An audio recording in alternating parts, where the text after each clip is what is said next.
Are we back on the winning trail? Stay tuned to find out.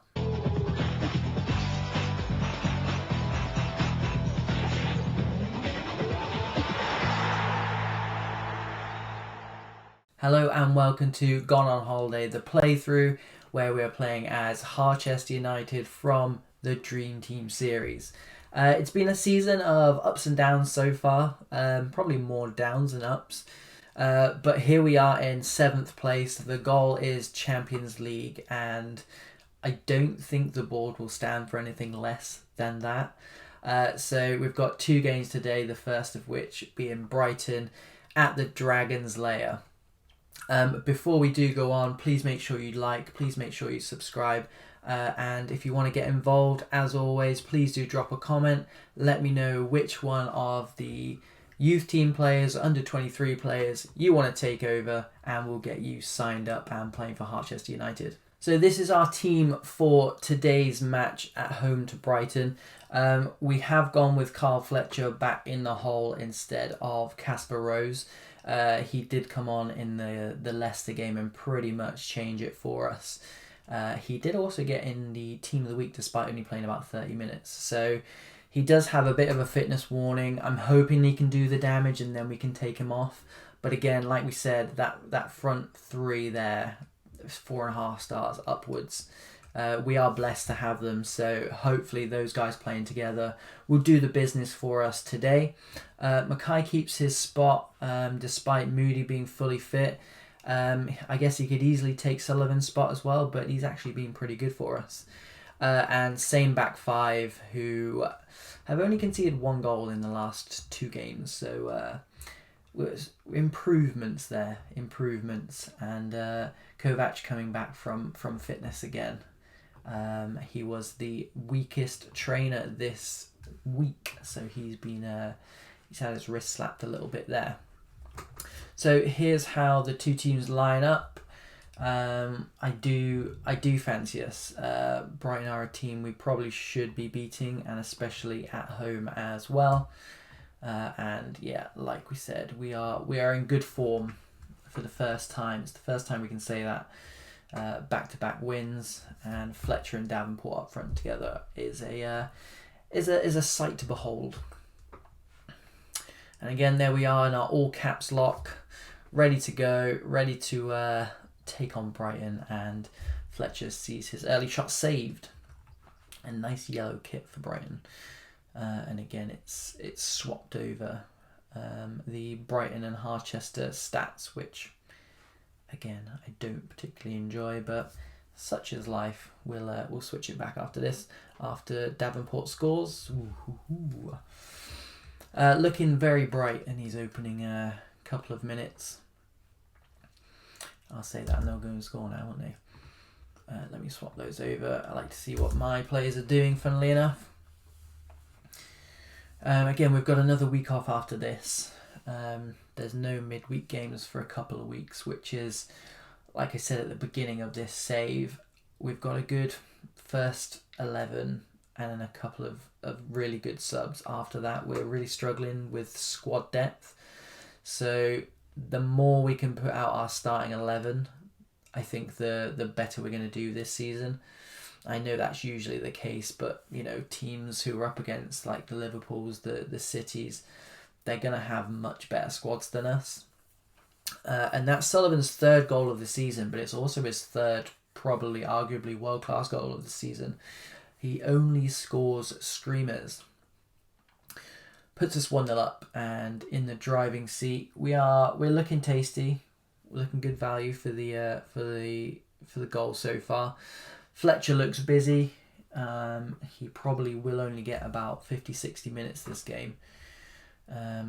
Same with Ryan Naismith as well. He was flagging a bit in the last game.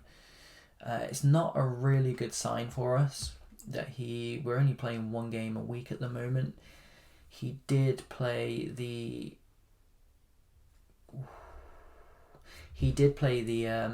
cup game at the beginning of the season, which we won against Fulham, and he has played a couple of international games, so he might just be flagging for that reason. I hope it is for that reason, because if he can only play 1.5 games a week, then he's not going to be much use to us in a save where we can't go and sign anyone. So let's try and keep up the morale. Happy with the performance. They're all inspired and motivated. That's what we're looking for. Another goal should see them off. But we have been burnt before. And Davenport can't seem to make anything stick up top with him. And once again, it's we're winning games, but at least once a game we just have a little reminder that we are quite easy to cut open. And no idea how well we can repel free kicks and corners, but we are. I'll wait till this goes out first. I was going to say we are yet to concede from one this season, so hopefully that's a good omen. But Rodriguez carrying the ball, and he needs to be looking over his shoulder, if I'm totally honest, with Lopez coming back into the team. Because Naismith's not going to get dropped unless he's injured or tired. And Lopez's stats are looking tasty as well. So if he does come into the team, which he's going to enter the phrase soon for Naismith, and he starts performing, then I mean, he's not had the best start to the season, has Rodriguez. He's got an assist today, which is happy days. Now we are going to be bringing Naismith off, which I don't particularly want to do. And we're going to be bringing Fletcher off as well for Rose. 2 substitutes I don't particularly want to be making it only 1-0 up. But the 2 players that are coming in are good players as well, so it'll be famous last words here.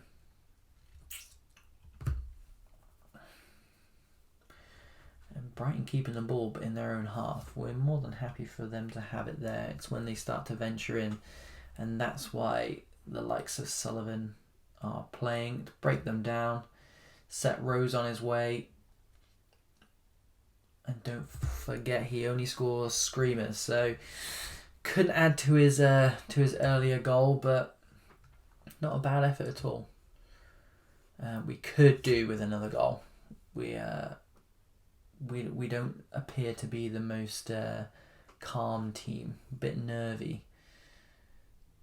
And likewise, I don't particularly want to drop any more points than we've already dropped, because it's a bit of the Sullivan show at the moment.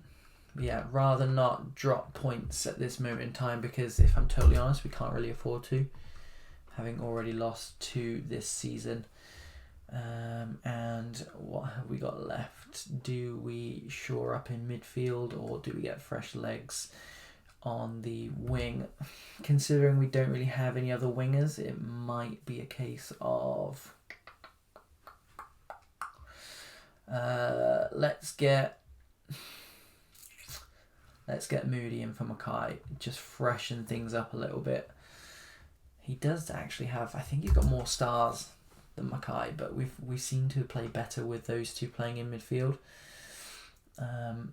He is starting for England at the moment, actually, Moody, so I do feel a bit bad leaving him out. And we might have a chance here to seal the game at 2-0 up with 15 minutes left. I do back us. And Davenport, he was second in the Player of the Month awards last month, makes it 2-0. And again, shout out to him. He's playing a lot of football at the moment, both for us and internationally as well. And his fitness seems to be pretty good, so he's leading the line for us, which is what you really want. We don't really want to be chopping and changing too much up front. So good little win. Very happy with how we played, of course. It's an incredible run, apparently. I think that's 3 in a row. And I think the 3 games we played are against 17th, 18th and 19th. So we'll let the media run away with it. But we know, and we've got Burnley next as well, who are currently propping up the table. So let me go and deal with all the midweek goings on, and we'll head straight over to, I think it's away from home, straight over to Turf Moor. So it's match number 2 of the episode. On the back of this, I just watched Manchester United win 7-1, which is crazy, considering Arsenal just beat Spurs 5-0. United beat Everton 7-1. You tell me they're not overpowered. That's a crazy result. But yeah, interestingly, on both of those matches, they had someone sent off early doors, Dele Alli, for Spurs in the very first minute. So we've gone unchanged, both starting 11 and on the bench, which means Moody is still unable to play his way into the team, which I think I just saw on socials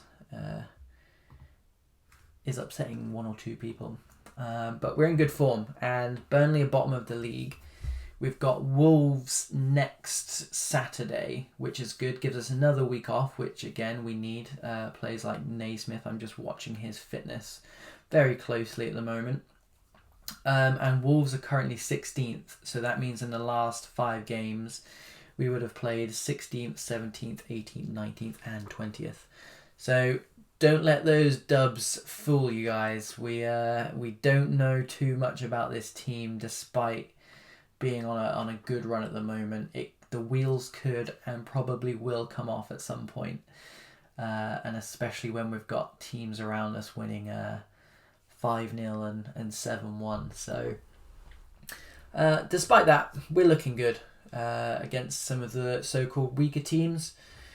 Another clean sheet last game, which pleases me greatly, considering we conceded 4 against United, 4 against Chelsea. We're actually overtaking Chelsea in the league, despite them absolutely battering us. I had key commentary turned off, and by the time I looked up, we were 3-0 down. So it's interesting to see what's going on there. And Lampard gave me sass, actually, which I didn't speak about after the game.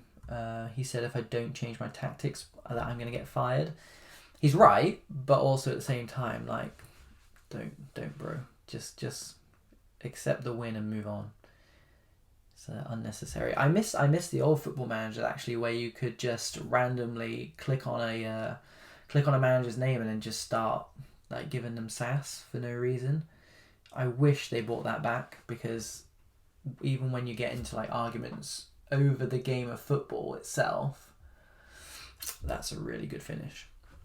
When you get into arguments with managers like Lampard there, he's allowed to have the last word, and he absolutely sassed me, so it's not great. They need to bring it back, because I remember back when I was younger, we just used to have the list of like all the people that used to dislike me, and that used to spur me on. That was good energy.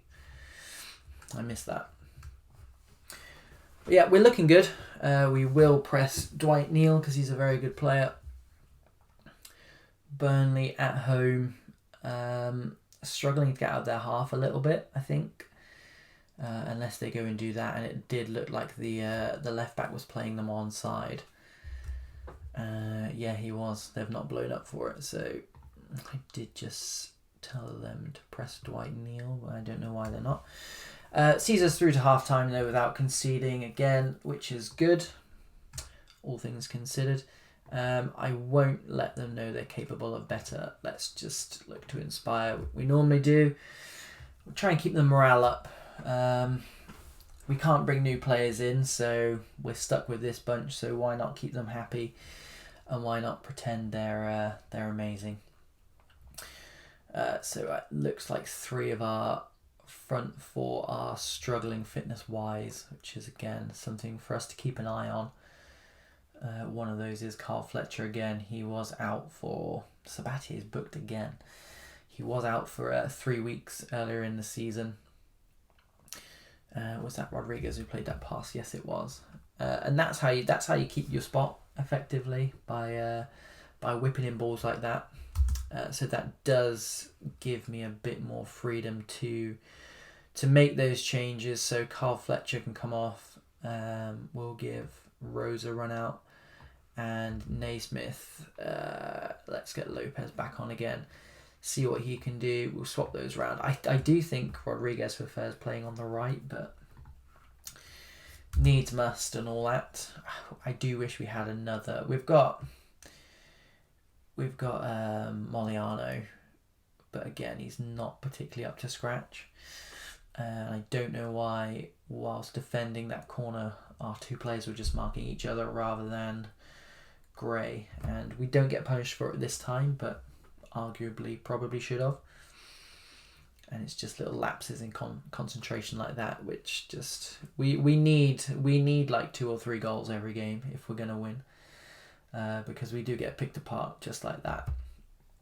And I'm happy to say that Jamie Parker is he's been playing well recently, and very much deserves his number 1 spot at the moment. It will take some convincing to get him out of that spot, and we'll finally be able to give Davenport a rest and play Rose up front, which I know he wants to do.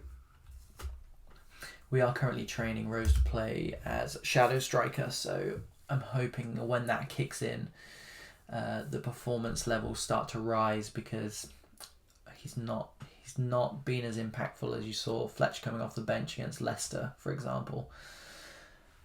He doesn't necessarily have that big effect, which we kind of need him to have, especially in games where we're gonna be losing. Okay, fair enough. We'll give Burnley a penalty for no apparent reason. There goes our clean sheet, but we're 3-1 up with 13 minutes to play. Surely we can't mess this one up. Sabatier wins the header. Sullivan keeps the ball moving. Baptiste, who did apparently give that penalty away. And Rodriguez coming in from the left, no luck. Stone repels it, which is good. Him and Conlon have started to give me a little bit more reassurance over the last couple of games. Like we said, they're against some lower of the league teams and strike forces. And he seems to be having quite a difficult time with Andre Gray, actually. So perhaps not. Perhaps I spoke too soon. Our team do look a bit leggy.